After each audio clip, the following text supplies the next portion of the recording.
Buenas tardes, mi nombre es María del Carmen Moreno, estudiante de fisioterapia. El tema que les voy a hablar hoy es sobre la teoría de la ciencia. Vamos a empezar con los aportes que hizo Einstein que tenía que ver con la teoría de la relatividad. Él nos hablaba de dos teorías. Nos hablaba de una relatividad, de dos teorías de la relatividad, una relatividad espacial, que eran las ondas electromagnéticas que formaban la luz, las cuales se movían en ausencia de un medio. La velocidad de la luz era, por lo tanto, era constante y no era relativa al movimiento. Y la otra relatividad era la relatividad general, que era el principio fundamental de esta teoría, era el principio de la equivalencia, que describía la aceleración y la gravedad como aspectos distintos de la misma relatividad. Él estudió el movimiento, que se dividía en estática, en dinámica y en cinemática. La mecánica newtoniana describe los eventos físicos de la experiencia diaria, que suceden a velocidades muchísimo menores a la velocidad de la luz. En cuanto a los aportes de Newton, hablaba sobre la mecánica clásica. Y ahí nos hablaba que él pretendía describir el movimiento de determinados cuerpos y la causa que los originaba, era decir, las fuerzas que los generaba. Buscaba básicamente que era hacer una descripción cualitativa y cuantitativa que puedan ser construidas a través de dos aproximaciones alternativas, que era la aproximación empírica y la aproximación analítica.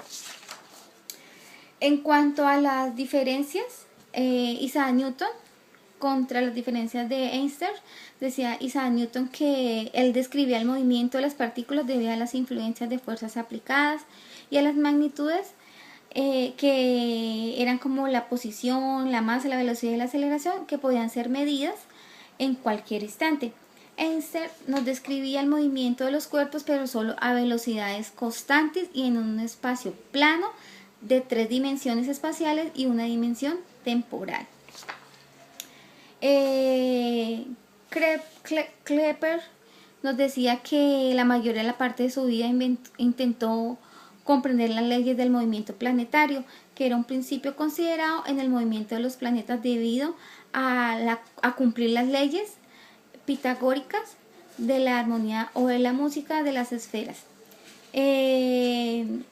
Darwin nos propuso, él decía que había un origen de las distintas especies de los seres vivos, que eran transformaciones de otras especies preexistentes, y añadió que se vería corroborado en su hipótesis hasta encontrar los fósiles de estos organismos que había encontrado. Darwin fue el primero en interpretar la evolución como un proceso mediante el cual las variaciones y la selección natural determinaban la preexistencia o la desaparición de los individuos. Darwin llamó selección natural al proceso de sobrevivencia de los organismos, cuya variabilidad los hace más aptos para vivir en un medio particular, y que a través de estos procesos las poblaciones se alteraban y al tiempo aparecen organismos fundamentalmente diferentes. Copérnico nos hablaba sobre las observaciones de los hechos reales, que explicaban fácilmente la teoría de la Tierra y los planetas giraban alrededor del Sol, tal como afirmó que la antigüedad, tal como lo afirmó Aristarco en la época antigua. También dijo que había observado que los 5 planetas, algunas veces, los 5 planetas de Júpiter a veces se adelantaban, otras veces podían retrasarse y otras veces podían detenerse. Galileo nos hablaba que fue el primero que acertó en extraer el hundimiento telescópico. Él aprovechó este invento y en 1609 a 1610 se realizó con el telescopio las primeras observaciones a la Luna. Interpretó que lo que veía como prueba de la existencia eran nuestros satélites de montañas y cráteres que demostraban su común naturaleza con la Tierra. Él descubrió los 4 satélites. El descubrimiento de los 4 satélites de Júpiter contradecía el principio de la Tierra, que la Tierra tuviera tuviera que ser el centro de todos los movimientos para que se produjeran en el cielo. O sea, lo que estaba en la tierra se producía en el cielo.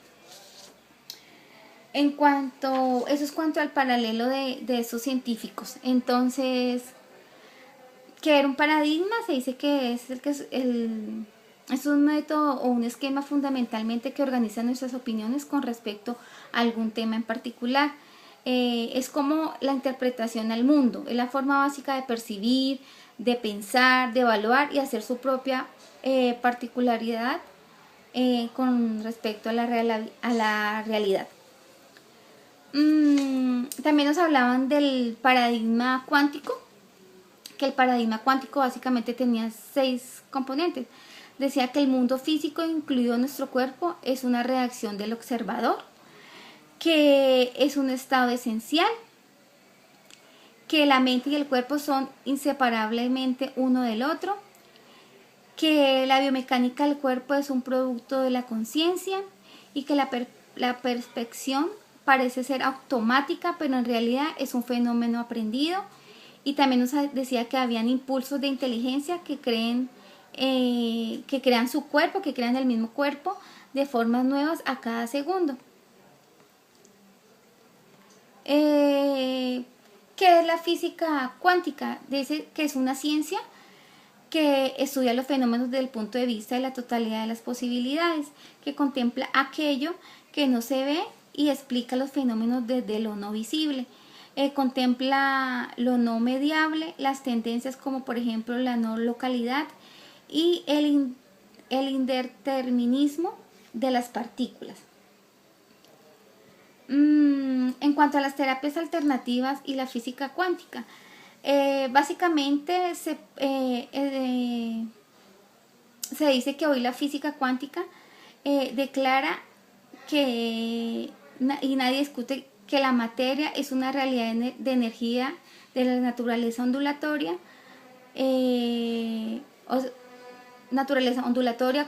corpuscular, que puede ser a la vez como una onda y una partícula. Por tanto, no es función de los científicos negar el fundamento de las medicinas energéticas, sino encontrar dentro de él el ámbito del conocimiento científico actual. La física también nos dice que la física clásica, el fenómeno del movimiento de energía de una de las partes a otras del cuerpo no encontraba explicación debido a las características dialéctricas o aislamiento de los tejidos. De ahí que se clarifican las terapias basadas en la transferencia energética de no científicas. Con las desvalorizaciones de eso se supone en la sociedad en que nosotros vivimos.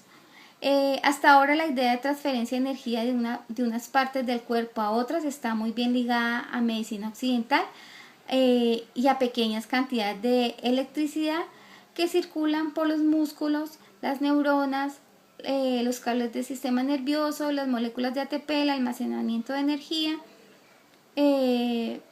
química, pero se contempla que por uno de los canales por los que la energía recorre el organismo. Muchas gracias. Ha sido mi intervención en cuanto a la historia de la ciencia. Gracias.